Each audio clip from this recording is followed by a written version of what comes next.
भगवतो अरहतो सम्मा सम्बुद्धस्स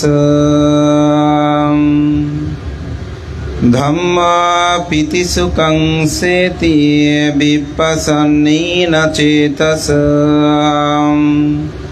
आर्यव्यवदिते धम्मो सदरमित पंडितो एतेन सत्सवज्झेन होतु ते जयमङ्गलं ते।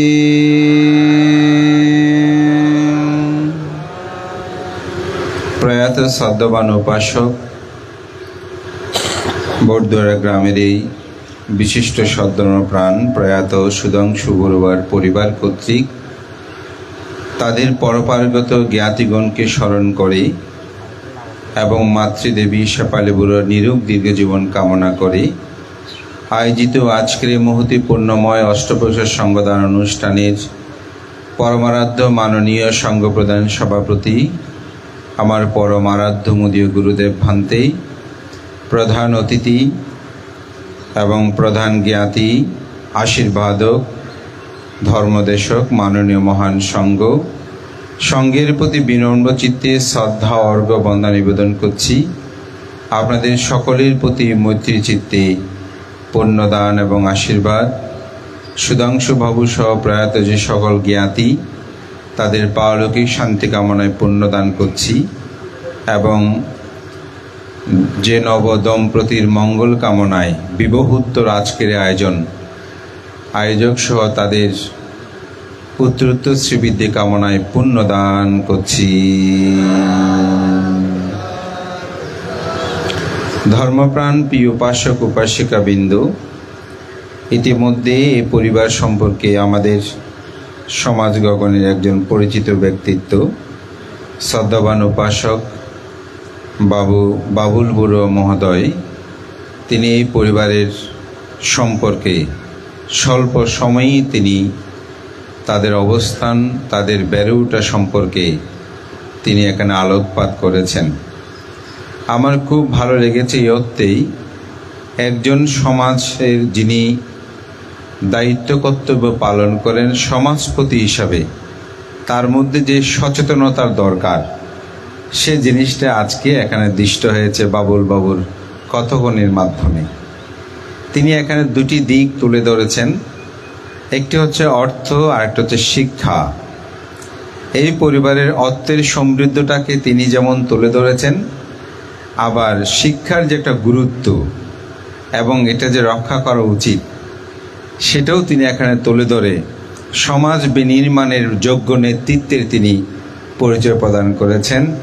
আমি বাবুকে আশীর্বাদ এবং পুণ্যদান করি যে তিনি একটি সুন্দর প্রস্তাবনা রেখেছেন যে তাদের 3টি সন্তান অর্থ আছে, কিন্তু এই অর্থের সঠিক ব্যবহারের জন্য কিন্তু জ্ঞানের দরকার, শিক্ষার দরকার, সেটা যেন সমুন্নত হয় তার একটি নির্দেশনা প্রদান করেছেন।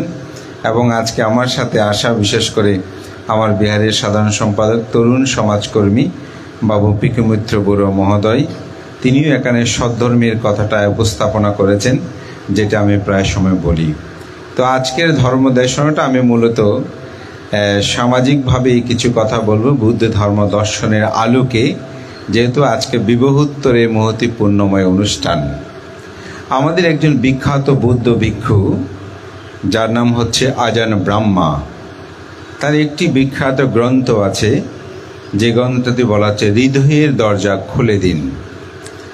তো এখানে তিনি তার একটি প্রবন্ধে তিনি বলছেন, মানুষ যখন বিবাহ বন্ধনে আবদ্ধ হয় তখন তিনি 3টি আংটি আবদ্ধ করার জন্য ব্যবহার করেন। একটি হচ্ছে এঙ্গেজমেন্টের আংটি, আরেকটা হচ্ছে বিবাহের আংটি, আরেকটা হচ্ছে দুঃখ বা কষ্টের আংটি। এই 3টি পরিধান করে। তো প্রথমটা হচ্ছে এঙ্গেজমেন্ট বলতে যখন একজন নারী একজন পুরুষ তারা পরিচয় সূত্রে আবদ্ধ হয়ে একে অপরকে বোঝানোর পর তারা চুক্তিবদ্ধ হয় যে আমরা বিবাহ বন্ধনে যাব। তখন যে আংটিটি বিনিময় হয় তিনি বলছেন এটা হচ্ছে এঙ্গেজমেন্টের আংটি। এঙ্গেজমেন্ট শব্দটা বাংলাও কিন্তু চুক্তিবদ্ধ হওয়া। এটা কোনো ত্রিপিটকীয় কথা নয়, এটা কিন্তু ভান্তের একটা খুব সুন্দর যুক্তি। তার হৃদয়ের দরজা খুলে দাও গ্রন্থে তিনি এটা বলেছেন। তো এটা আপনি কীরকমভাবে এই আংটিটা পরিধান করবেন তার একটা সুন্দর গল্প তিনি বলেছেন, যে একটি ছেলে তার প্রেমিকার বাড়িতেই তিনি গিয়েছেন তার পিতার সাথে কথা বলতে। তো পিতা বলছে যে তুমি যে বিবাহ করার জন্য এসেছো আমাকে প্রস্তাব দিতে, তুমি কি আমার মেয়েকে পৃথিবীর সবচেয়ে সেরা সুন্দরী মনে করো? বলে যে হ্যাঁ, অবশ্যই পৃথিবীর সেরা সুন্দরী মনে করি, সেজন্যই তো তাকে আমি চুক্তিবদ্ধ করার জন্য আপনার কাছে এসেছি। ওদের ঠিক আছে, খুব ভালো, তবে আমার মেয়ের যে অনেকগুলো ত্রুটি বিচ্ছুতি আছে সেগুলো কি তুমি জানো? সে বলে যে না, আমি তো সেরকম ত্রুটি বিচ্ছুতি কিছু দেখছি না, আমার মনে হয় জগতে সেই সেরা। বলে যে না, তুমি চুক্তিবদ্ধ হওয়ার আগে তার ত্রুটি বিচ্ছুতিগুলো তুমি একটু ভালো করে পর্যবেক্ষণ করো। দ্বিতীয়ত, আমার মেয়ের যে এই সৌন্দর্যটা আছে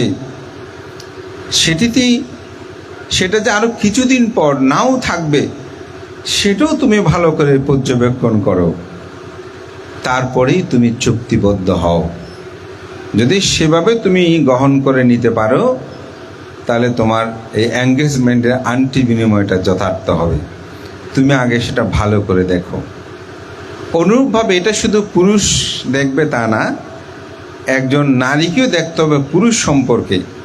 তার যে অর্থবিত্ত আছে, তার সৌন্দর্য আছে, তার যে ত্রুটি বিচ্ছুতিগুলো আছে সেগুলো তাকে ভালোভাবে দেখতে হবে।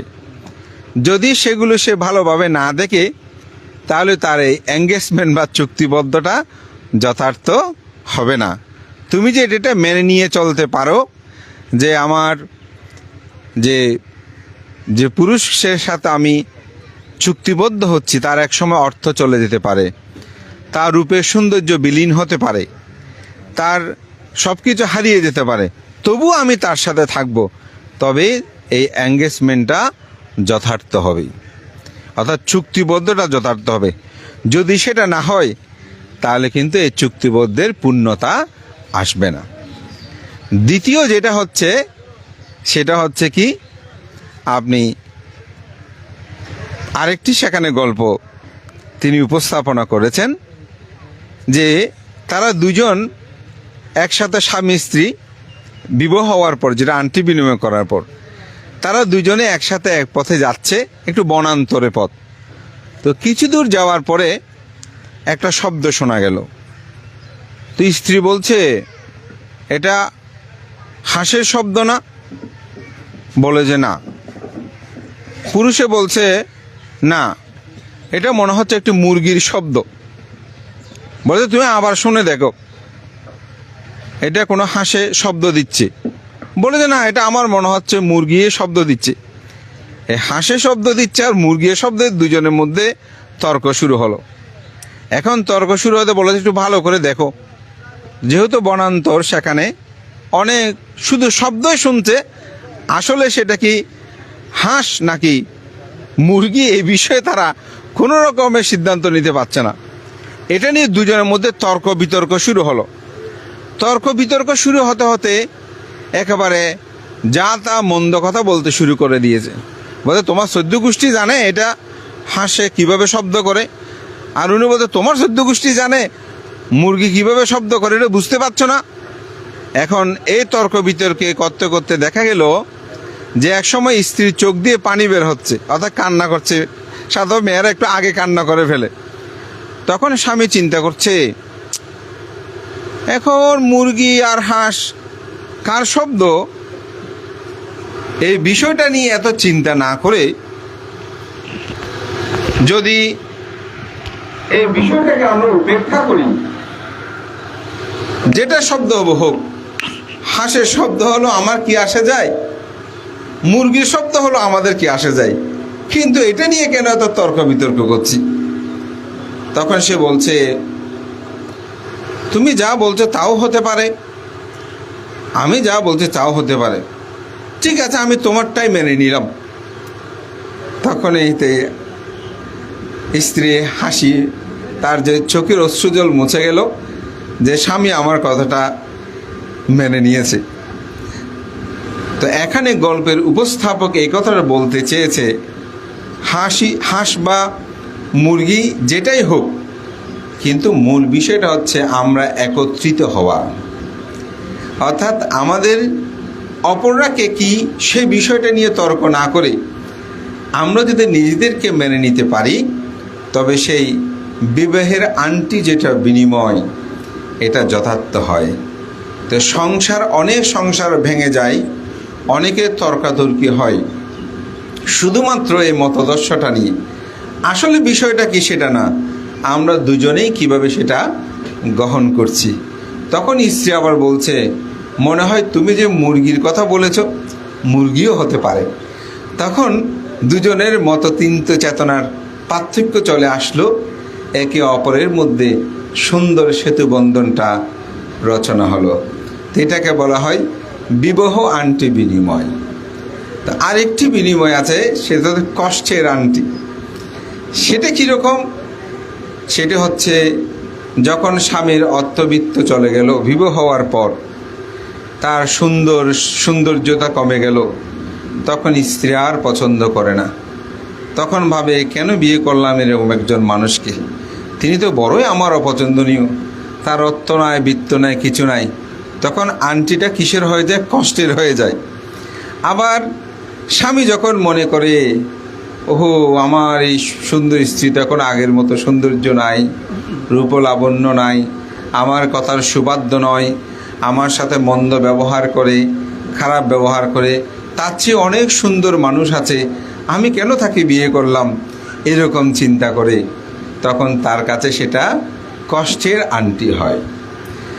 তো সেজন্য আজান ব্রাহ্মা বলছে, আপনাকে সে মুহূর্তে প্রথম যে এঙ্গেজমেন্ট করার সময় ভেবেছিলেন, তীব্র ভালোবাসাগুলো ছিল, আকাঙ্ক্ষাগুলো ছিল, তাকে পৃথিবীর সেরা সুন্দরী ভাবা হতো, সেরা পুরুষ বলে মনে করা হতো, ওই মুহূর্তে যদি সেটাই তিনি ভাবতে পারে, তখন সেটা আর কষ্টের আংটি আর থাকে না। আমাদের বৈবাহিক জীবনে এই বিষয়গুলোকে যদি উপলব্ধি করে, এখানেই বুদ্ধ ধর্ম দর্শনে কিন্তু অনিত্য, দুঃখ, অনাত্মা লক্ষণগুলো নিহিত রয়েছে। সেটাকে যদি আপনি একটু ভাবেন, তবে সংসার জীবনটা সুন্দর হয়। বুদ্ধ অঙ্গুত্তরনিকের 2 নিপাতে 2টি সুখের কথা বলেছেন, একটি হচ্ছে লৌকিক সুখ, আর একটি হচ্ছে লোকোত্তর সুখ। লৌকিক সুখ কি? লৌকিক সুখ হচ্ছে পৃথিবীতে যত ভোগ্য বস্তু আছে এগুলোকে বলা হয় লৌকিক সুখ, যেমন খাদ্য, দ্রব্য, নাম, যশ, কীর্তি, প্রতিপত্তি, মানুষের বিবাহ বন্ধনে আবদ্ধ সন্তান, পুত্র, কন্যা, বাড়ি, ঘর, অর্থবৃত্ত, এগুলোতে সুখ নাই?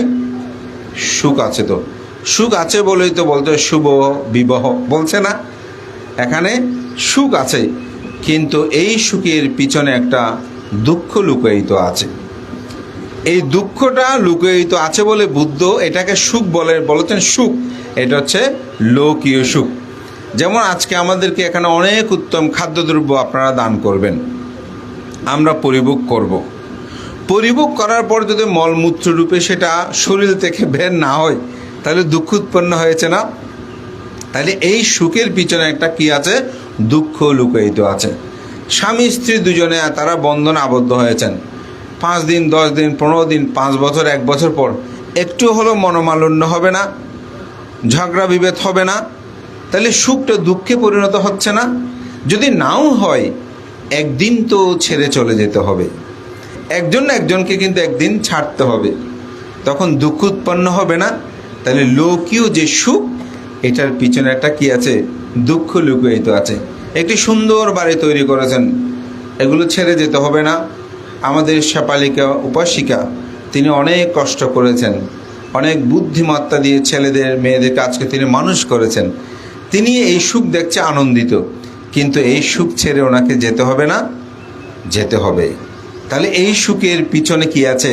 একটা দুঃখ লুকিয়ে আছে। বুদ্ধ এটাকে সুখ বলেছেন, তবে এই সুখের পিছনে দুঃখ আছে। তো গৃহী জীবনে থেকেও কি মানুষ লোকোত্তর সুখে যেতে পারে? তো লোকোত্তর সুখটা কি? লোকোত্তর সুখটা হচ্ছে শ্রোতাপত্তি, সকিতাগামী, অনাগামী, অরহত্ব মার্গ জ্ঞান ও লাভ করা। এটা চিত্তের মধ্যে সন্দেহ, বিচিকিৎসা, শিলপ্রদ দশা সংযোজনগুলো ছিন্ন হয়। তিনি যে সুখটা ভোগ করে, এই সুখটার কখনো চ্যুত হয় না। এটা তো কোনো দুঃখ নাই, এটা সর্বকালে সর্বসময়ে এটি তিনি পরিভোগ করেন। এই জন্যই বলা হয় এটাকে লোকোত্তর সুখ। এই সুখের কোনো চ্যুতি নাই, কিন্তু লৌকিক সুখের চ্যুতি আছে। তো লৌকিক জীবন ধারণের মাধ্যমেই কিন্তু মানুষ লোকোত্তর সুখে গমন করে। যদি আপনি লৌকিক বিষয়টাকে উপেক্ষা করেন, তাহলে লোকোত্তর সুখে কিন্তু আপনি যেতে পারবেন না। যেমন আপনি ধ্যান করেন দিনরাত, কিন্তু আহার যদি গ্রহণ না করেন, আহারটা তো লৌকিক, তাহলে আপনি লোকোত্তর সুখে যেতে পারবেন? পারবেন না। লৌকিক সুখটা দরকার। তো আজকে যারা বিবাহ বন্ধনে আবদ্ধ হয়েছেন, সংসার, ধর্ম, অর্থবিত্ত, প্রাচুর্য, এগুলো লৌকিক। তবে এখান থেকেও লোকোত্তরে মানুষ যেতে পারে। কিভাবে? তিনি যদি প্রকৃত ধর্মময় জীবন যাপন করে। আমি সেজন্য একটা গাথা ভাষণ করেছি, ধাম্মা পিতি সুকাংসেতি বিপ্পাসান্নেনা চেতাসা আরিয়াপ্পা বেদিতে ধাম্ম সাদারামিত পাণ্ডিত। বুদ্ধ বলেন, যিনি প্রতিনিয়ত আর্য উপদিষ্ট ধর্মের রত থেকে ধর্মের মধ্যে প্রীতি লাভ করে সেটাকে যথাযথভাবে আচরণ করে, তখন তিনি প্রতিনিয়ত আর্য উপদিষ্ট ধর্মের রত থাকে। আমাদের একটি বিখ্যাত গ্রন্থ আছে মিলন্দ পাইয়া, আপনার নাম শুনেছেন, যেটা মিলন্দ প্রশ্ন বলে। যখন রাজা মিলন্দ ভান্তে নাগসেনের কাছে পরাস্ত হয়, তখন তিনি শেষোক্তি একটি উক্তি করেছিলেন, ভান্তে নাগসেন, আপনাকে যখন আমি সহস্র বৃক্ষর মাঝখানে দেখেছিলাম, সে দেখার সাথে সাথে আমার চিত্ত কম্পিত হয়েছিল। সেদিনেই আমি আপনার কাছে পরাস্ত হই। এর পূর্বে আমি অনেক ভিক্ষুকে দেখেছি, অরহতকে দেখেছি, তাদেরকে দেখে কখনো আমার চিত্ত কম্পিত হয় নাই, কিন্তু আপনাকে যখন দূর থেকে আমি দেখেছি, তখন আমার চিত্ত কেঁপে উঠেছিল। সেদিনে আমার প্রথম পরাজয়। তবুও শাসন সদ্ধর্মের কল্যাণে অনাগত এই প্রশ্নগুলো উত্থাপিত হলে আপনার মতন সুচারুরূপে উত্তর দেওয়ার মতন ক্ষমতা তখন সবার থাকবে না। তাই আমি এই বিষয়ে আপনাকে প্রশ্নগুলো করেছি। তবে শেষান্তে আমি আপনাকে একটি কথা বলতে চাই, আমার মনের অভিব্যক্তি।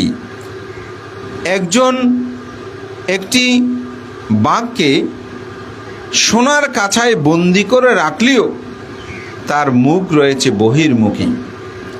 ঠিক অনুরূপভাবে আমি এই বিভব সম্পত্তির মধ্যে থাকলেও, অর্থবিত্ত প্রাচুর মধ্যে থাকলেও আমার মুখ রয়েছে বহির্মুখী।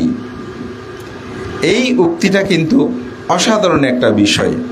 যেমন একটা হিংস্র প্রাণী, বাঘ বা সিংহ, আপনি যদি সোনার খাঁচার মধ্যে, হীরার খাঁচার মধ্যে বন্দি করে রাখেন, তার মন কি সেখানে, তিনি কি সেখানে বন্দি থাকতে চাইবে?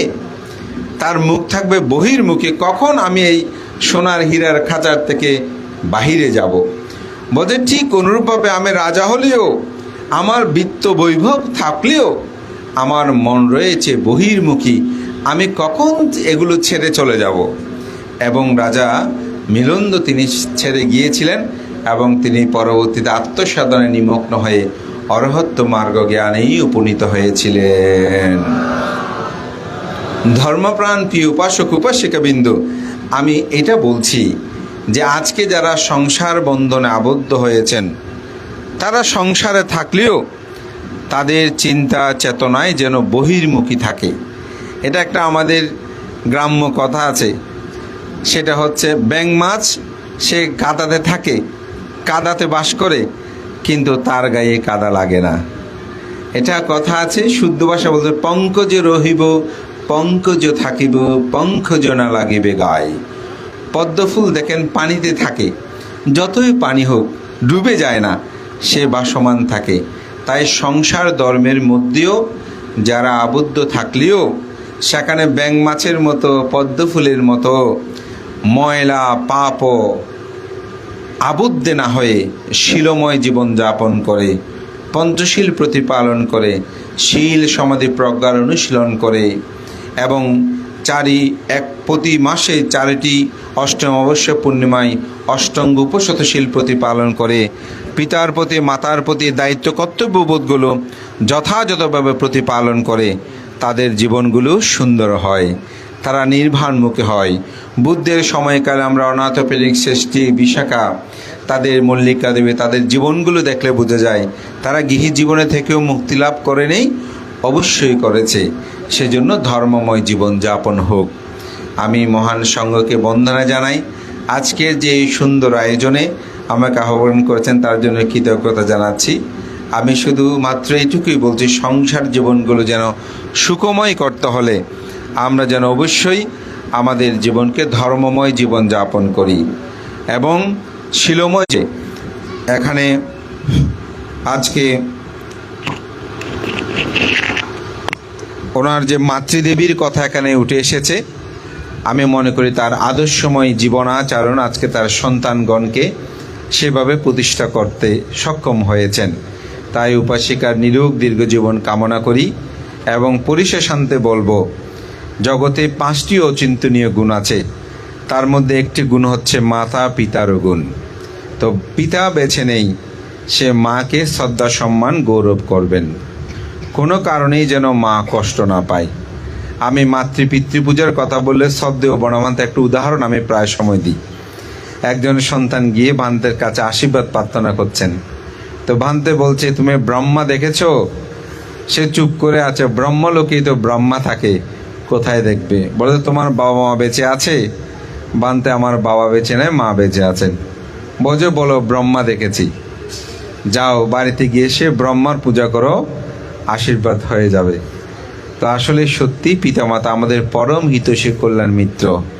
আমি বলবো, আজকের এই পরিবারে যে সন্তানগণ আয়োজন করেছেন, আপনারা এই মাকে পূজা করবেন, সম্মান করবেন, গৌরব করবেন, আপনারা আশীর্বাদ লাভ করবেন। এবং আপনারাও যারা আজকে উপস্থিত হয়েছেন, আপনাদের মধ্যে সে শিক্ষা যেন থাকে, বৃদ্ধ বয়সে যেন পিতামাতাকে আমরা অবজ্ঞা অবহেলা না করি। সমাজের মধ্যেও যারা বয়োজ্যেষ্ঠ তাদের যেন অসম্মান অশ্রদ্ধা না করি। ভিক্ষু সঙ্গদের শ্রদ্ধার সাথে সাথেই বয়োজ্যেষ্ঠদেরকে সম্মান করি, মাতা পিতাকে যথার্থ গৌরব করি। তাদের যখন যেটা প্রয়োজন সেটা যেন আমরা তাদেরকে প্রদান করি। সভ্যতার ক্রমবিকাশে আমরা এখন অনেকে আত্মকেন্দ্রিক হয়ে স্বামী স্ত্রী নিয়ে শুধু জীবন যাপন করার জন্য উৎসাহ বোধ করি। আমি বলবো, আপনি যখন নিজেও বয়োবৃদ্ধ হবেন, তখন যদি আপনাকে সে একাকিত্ব জীবন যাপন করতে হয়, তখন কি হবেন?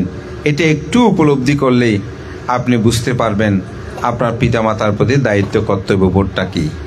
তো সুতরাং আমি মনে করি সেটা যেন অবজ্ঞা অবহেলা না হয়।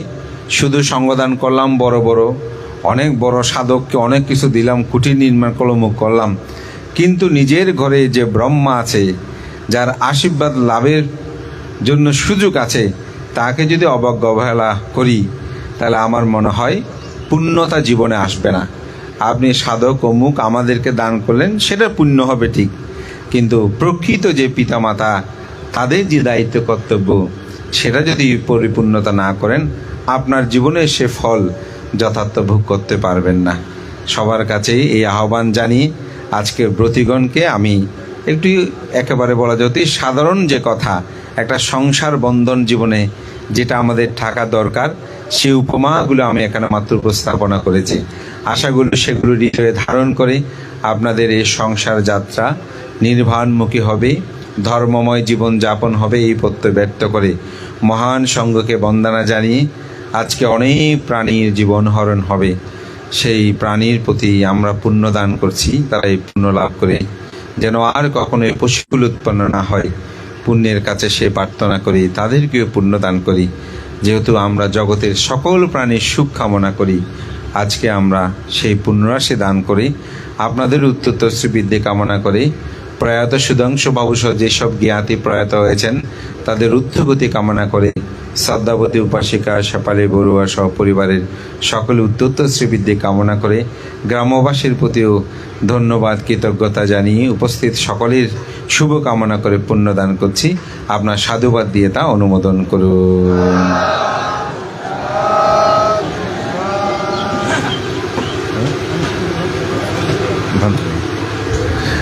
উৎসর্গাদি কর্ম সম্পাদন করার জন্য বিনীতভাবে বন্দনা জ্ঞাপন করছি।